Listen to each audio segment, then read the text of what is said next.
anything, but it's basically we stretch, and we give them 45 minutes to stretch. We do a little base running before they throw. It's 2 to 5 minutes a day of base running. That does happen in a game. That's very important in a game. But that's something that we cover every day while we're stretching. That stretch, plyo throw, that takes a long time. It's at least, what do I got on there, 45 minutes, and sometimes it's longer than that. And if it takes longer than that, we don't care.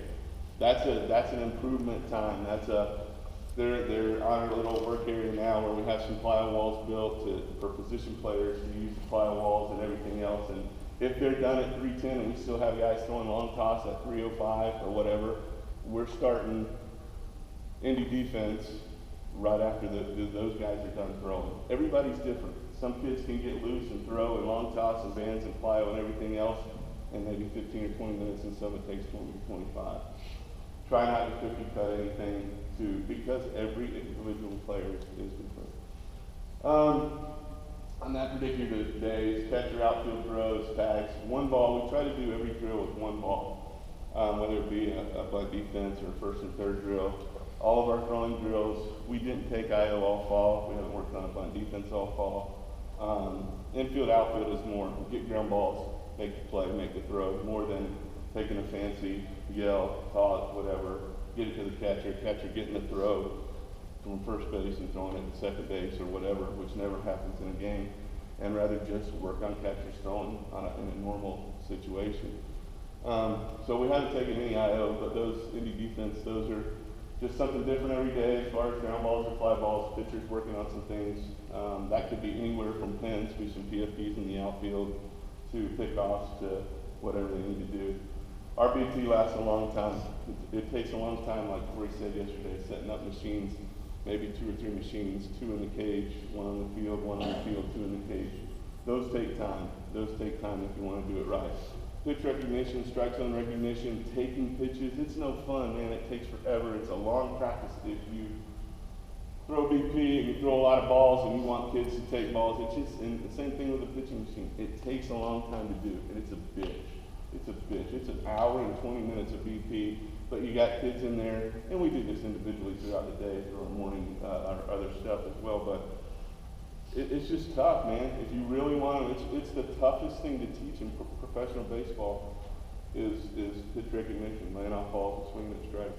It's the hardest thing to teach. So those take a while. Otherwise, I don't want to go through the whole thing, but I don't know. I think tags are important. I think where the catcher throws and how the shortstop and second baseman set up at second base are really important. And getting away from straddling the bag, which all the players that seem to come into us want to do, instead of taking it out in front and being a little athletic there. But that's basically what we do on a weekly basis. That just happens to be one. During those practices, always time to eat. There's a kid, Brendan Kalinsky, walked on with us, 187 pounds, topped out at 87. Because he did this peanut butter jelly sandwich in his hand, rebounders, 2 years later, signed a free agent contract with the Phillies, 214 pounds up to 94. Left-handed pitcher, great kid. No excuse not to eat. I go to Alley. I probably stop by there on the way. It's on my way to the field about once a week. The big jar of peanut butter is $3.95.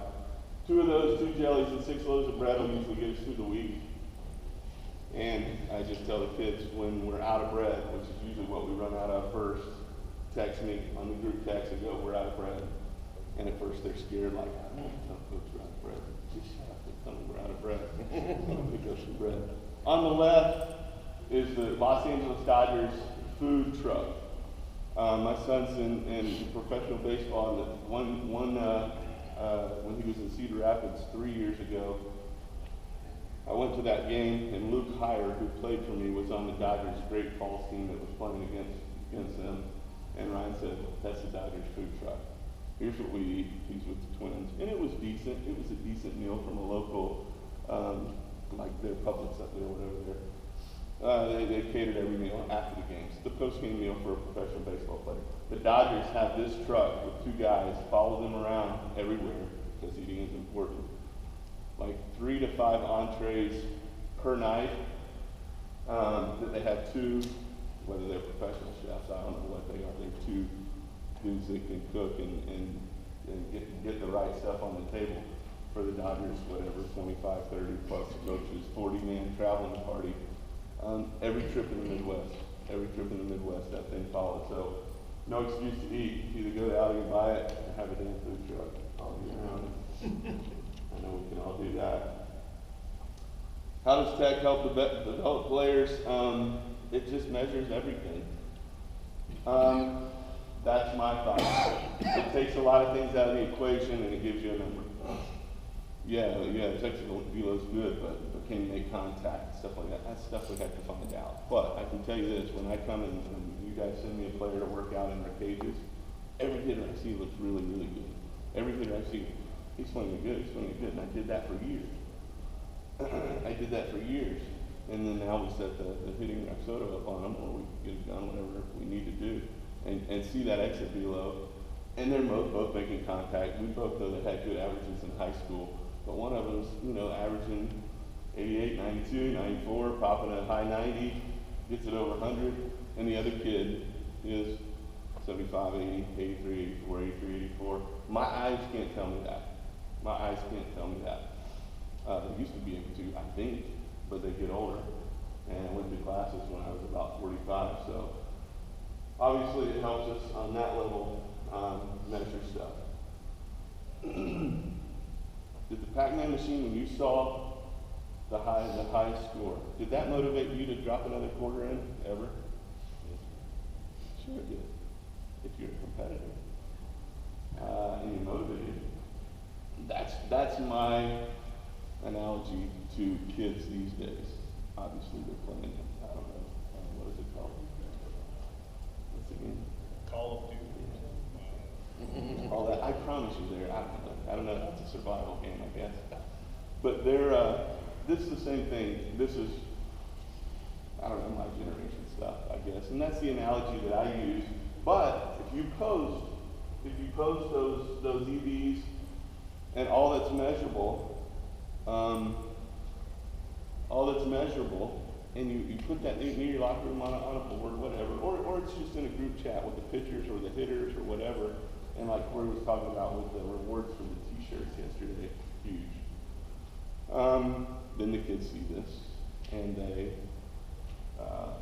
if they're competitive, if they're motivated, if they are, if you have a culture of, wanting to be really, really good, and we didn't have that in 16 or 17, but yet, we started this, and then once that culture starts to take over, and they start challenging each other, then you'll get that. You'll find out in the fall who's motivated to make that line go up, that chart go up, instead of flatlining and going down. Just some of the things that we measure. A through P, at the head after 3 pitches, that's a command thing for pitchers on a 1-1 count. Make sure it goes to 1 and 2 and not 2 and 1. Huge difference in batting average if it goes from 2 and 1 to 1 and 2. 60 time has dropped a lot for us lately. Not as important as hitting. Our most important piece of tech right there. We get guys that are really good players, but there's just those 2 years of gaining some physicality are really important for us to just get bigger and stronger, be able to compete and beat the other guys. Don't be like Tim Sims and I. We were both 145 pounds. We can play. That's dog shit when I was a player. I wish I had known what I learned when I was about 50 years old from some really good assistant coaches. But put one of those in there, man, and just chart it and just challenge kids. Yeah, you got some kids on the heavy side. Do the reverse every Tuesday, whatever it is. You're winning. We don't punish them. They don't have to run. They don't have to gorge and eat if they're heavy. They don't have to gorge and eat if they're small. It's just accountability to say, hey, we're keeping an eye on you, and we know that your improvement and your ability to maybe try to get to the next level as a pro player, Division I, NAIA, Division II, wherever you want to go, is important, and that is going to be a factor in whether you move on or not. What we don't do, and this isn't, this is just what we try. We don't run distances, we don't run poles, we don't punishment run. We haven't punishment run in 3 or 4 years. And that slows the body down, if you don't know that. I'm sure hopefully you read the science on lactic acid, no such thing for pitchers and day afters. We don't wake them up early to lift. Sleep is important. We don't overdo those month Ds. I know it's tough on y'all's level not to be coach, whatever, but for us in our program, we're Marty, Tony, John. Yes sir, the yes sir guys are always the first ones to get in trouble because they're what's his name? David the Beaver. You know that dude? He has one. Yes sir. He doesn't smoke weed or whatever. And something I've seen a lot more, and just get away from it, man. Think about being in the box. Think about being in the box, and we hear it sometimes from our dads and stuff like that. But think about you're in the box and listening to a guy saying front foot down, keep your hands up, or whatever, whatever it is. Yeah. Coach them up in practice. Coach them up in pregame. Let them take BP. Let them go hit. Let them get in the box and just worry about the pitch that's coming at them at 85 to 95 miles an hour. And work on that instead of listening to crap out of both sides of your ears, maybe from mom and dad and from you. And they're basically totally guilty of this for years. I mean, totally. These guys played for me sitting in here right now going, what are you talking about? Totally guilty of that. Eric Cressy, one of the best physical therapists, sports guys in the world. Old enough to stop running pulse here, which is really good. Track measurables, reward. That's just a couple of our awards. This year our hitters, our hitting coach who is interviewing right now for the last 2 days with the Cleveland Indians. I'll probably lose him. It'll be the 6th coach or 7th coach we've lost to pro ball in the last 6 years. But he's a finalist. He got our hitters those shirts this year, really nice. Our sleep well hat shirts, bombs and pro gas, and again, just rewards. Rewards, enough with the negative stuff and the whatever, and just reward them. It works better, I promise you. It works better. Whether it's the kids these days or whatever, it works better. Keys, I just wrote down some things. We do a movement screening when they first get there. It's about 8 to 10 things that we put them through to see how their body moves, because you can't coach them to do a certain thing if their body doesn't move that way. If their body doesn't move that way, you can try to correct it, do some corrections in the weight room or stretching or whatever. It still may not work, so you teach them a different way. Everybody can't be George Brett as a hitter, Tony Gwynn as a hitter. We can all remember back to the mid-'80s, some of you guys that were born by then. George Brett, Charlie Lau was the way to do it. Teach everybody to do that. You can't do that anymore. Can't do that anymore. We'd all love to be Mike Trout and whoever. But we just can't do it. I think the keys are getting them in the weight room, food, having it available during the game. We'll have deliveries during practice. We'll have deliveries during games. Yeah, you might be playing short, but your roommate or somebody on the bench can go pick up the pizza or whatever. We eat during games. During games, there's nothing wrong with it. If parents come up and give them a snack during the game, we don't care. We're not like, get your parents away from the dugout. I don't want to pay for it. If they want to pay for the Gatorade, bring you Gatorade. They want to bring you a sandwich during the game, eat during the game. I don't care. Our catcher can lose 8 pounds during a doubleheader, maybe. Hopefully we don't have a catcher that has to catch 2 innings or whatever. Our catcher can lose a lot of weight. There's nothing wrong with eating during the game. Nothing. There's nothing wrong with eating during the game. They're not going to pound the whole sandwich. They're going to eat a half a sandwich, or they're going to eat a snack or something like that. And then work smart. Our jobs have gotten easier since we went to this. No more getting up in the morning and lifting. Just easier. We've worked smarter. So that's been a big part of it. Do difficult things. Setting up a hack attack and putting it on a whatever. If your gun perceives, if you got your gun set up and you set the hack attack on and you put your radar gun on it, it says 88 and it's from 52 feet or whatever. it is being perceived as like 93 to 95. So whatever you have your gun set on, it's 4 to 8 miles an hour quicker what the hitter is actually perceiving and the true speed than what you have on the gun. So everybody's seeing, we got the gun set up at 82, 83.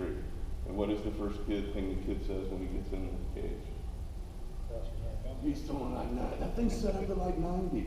It's not. It's set up at 82 or 83. But the studies they have done have shown that, yes, the perception of that, because of the timing of it, is a lot faster than that. So if you want to replicate 83, you might want to set it around 75, 76 if you're getting to the next stage, ready for the next stage pitcher or whatever.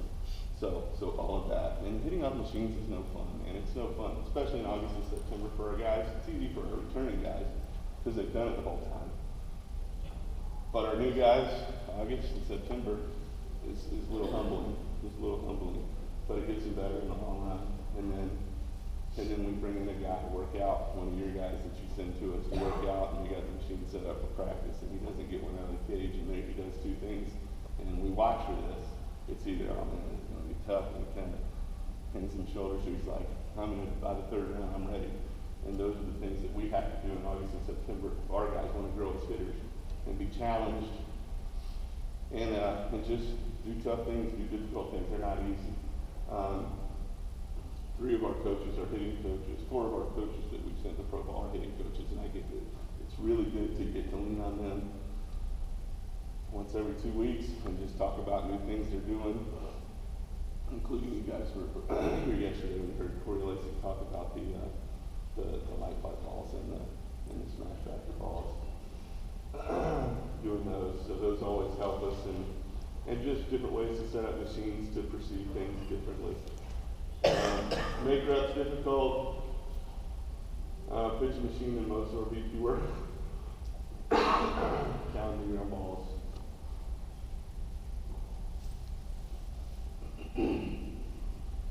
Just don't waste time on things that don't happen much. Just don't waste time on things that don't happen much. And think about these things. Base run happens a lot, so we do it every day.